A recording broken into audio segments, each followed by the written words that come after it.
তোমারি নামে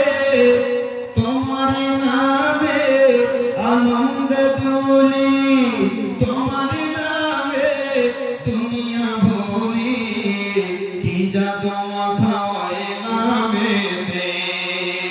বলুন সাল্লাল্লাহু আলাইহি ওয়াসাল্লাম। তোমারি নামে দুনিয়া ভরি, তোমারি নামে দুনিয়া বলে, হে রাসূল রেখেছো বেঁধে মোরে, কোন সুতোয় তুমি রেখেছো বেঁধে মোরে, কোন সুতোয়। বাড়ি কোথায়? অসার কোনো ব্যবস্থা হবে না রে ভাই, হে জামার মা, কিয়ামতের মাঠে বসার কোনো ব্যবস্থা নাই, শোয়ার কোনো ব্যবস্থা নাই। এই যে বোতলের পানি থাকবে না, ফ্রিজ থাকবে না, কোল্ড ড্রিঙ্কসের ব্যবস্থা থাকবে না, কোন রকমের ঠান্ডা জাতীয় পানি থাকবে না। আল্লাহ রাব্বুল আলামিন সারা বিশ্ব জগৎটাকে আল্লাহ পাক রব্বুল আলামিন একটা খোলার মতো বানিয়ে দিবে। আল্লাহ তাবারাক ওয়া তাআলা সারা পৃথিবীটাকে আল্লাহ এক হাতে নিয়ে নেবেন। বলুন সুবহানাল্লাহ। আল্লাহ সেদিন হুঙ্কার দিয়ে বলবে, ও সারা পৃথিবীর মানুষেরা, লিমানিল মুলকুল ইয়াউম, ও আল্লাহর বান্দারা, হে সারা পৃথিবীর বান্দারা, তোমরা বলো, যারা নিজেকে দাবি করেছিল আমি তো প্রধানমন্ত্রী, আমি তো ছিলাম হোম মিনিস্টার, আমি ছিলাম এমএলএ, এমপি মেম্বার। আল্লাহ বলবেন, আজকে মালিকানা কার চলবে? কেউ কথা বলবে না। যেদিন মানুষের মাথার উপরে সূর্যটা চলে আসবে, মানুষের ঘাম চুইতে থাকবে। ভাই আমার, বন্ধু আমার, একটা পথের কুকুরকে দেখতে পায়, যখন তাকে তৃষ্ণা লাগে রাস্তায় চলে, জিহ্বাটা বের করে দিয়ে হাঁটতে হাঁটতে চলে। কিয়ামতের মাঠে মানুষেরা তৃষ্ণার জন্য জিহ্বাটা বের হয়ে যাবে, আর বুক পর্যন্ত তাদের জিহ্বাটা ঝুলবে। ও মুসলমান, সেদিন কোনো পানির ব্যবস্থা হবে না। আল্লাহ তাআলা কথা বলেছে, ওই দিনে মানুষেরা আরামের জায়গা যেন খুঁজবে। সেদিন জায়গা পাবে কে? কে পাবে?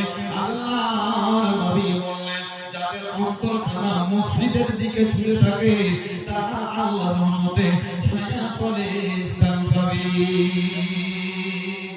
মসজিদের কত দাম তাহলে ভাইজান আমার? আল্লাহ পাক রব্বুল আলামিনের নবী বললেন, যাদের অন্তর মসজিদের দিকে ঝুলে থাকে, সব সময় যে আমি এটা দান করলাম, আর কখন দেব, এদিন দিলাম, 5 দিলাম, আবার আমি বছর 10 দেব, এই জোহরের নামাজ পড়লাম, কখন আসরের নামাজ পড়বো, এই মসজিদ থেকে আমরা বের হব। ভাই আমার, বন্ধু আমার, কতগুলো মানুষকে দেখতে পাওয়া যায় যারা মসজিদে গিয়ে মন টিকে না, যেন সবসময় পিঁপড়াতে কামড়ায়, আর যেন অশান্তি বোধ করে, তারা তাড়াতাড়ি মসজিদ থেকে বেরিয়ে চলে আসে। ভাই আমার, বন্ধু আমার, মসজিদকে ভালোবাসলে মসজিদ আপনার জন্য কিয়ামতের মাঠে সাক্ষী প্রদান করবে, সাক্ষী প্রদান করবে। আমি বলছিলাম 1000 করে টাকা, 30টা, এই এতগুলো হাজার মানুষ, ইনশাআল্লাহ আমার একটা আশা যে আমি 1000 করে 30 খানা কলম পাবো ইনশাআল্লাহ। এটা আল্লাহ রাসূলের ওয়াদা যে মসজিদ যারা বানাবে, আল্লাহ পাক তার জন্য জান্নাতে একটা ঘর বানিয়ে দেবেন। ভাই আমার, জান্নাতটা কিসের হবে? আজকে আপনি জান্নাত মসজিদ বানাবেন ইট দিয়ে, পাথর দিয়ে, গিঠি দিয়ে, রড দিয়ে, সারিয়া দিয়ে মসজিদ বানাবেন। আল্লাহ বলেন, তোমার জন্য আমি যে জান্নাত খানা বানাবো, জান্নাতের ইটগুলো হবে সোনার। বলুন সুবহানাল্লাহ।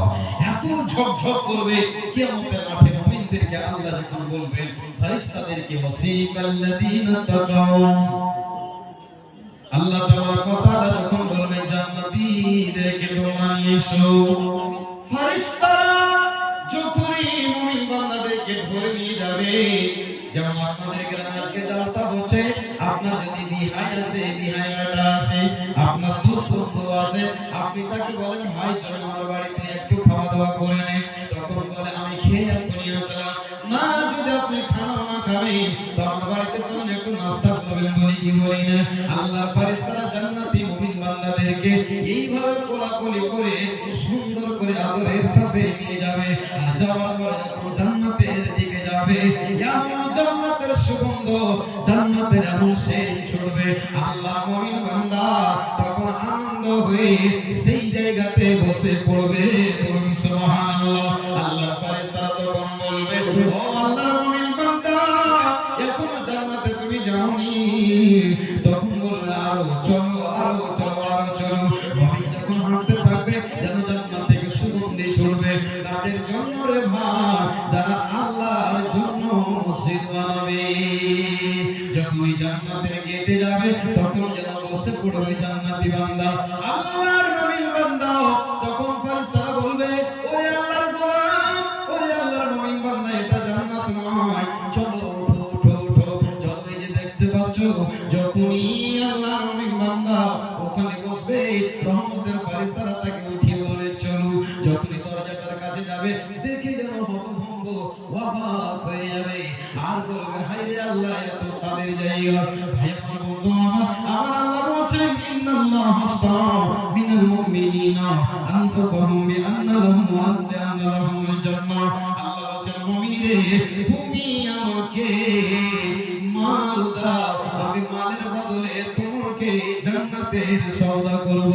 একবার বলুন সুবহানাল্লাহ।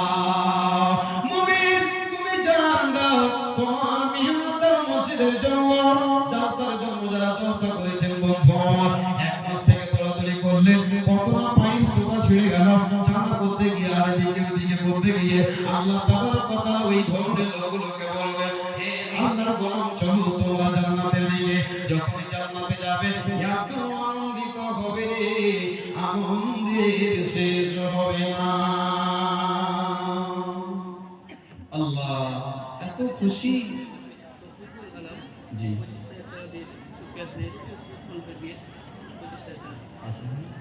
আলহামদুলিল্লাহ।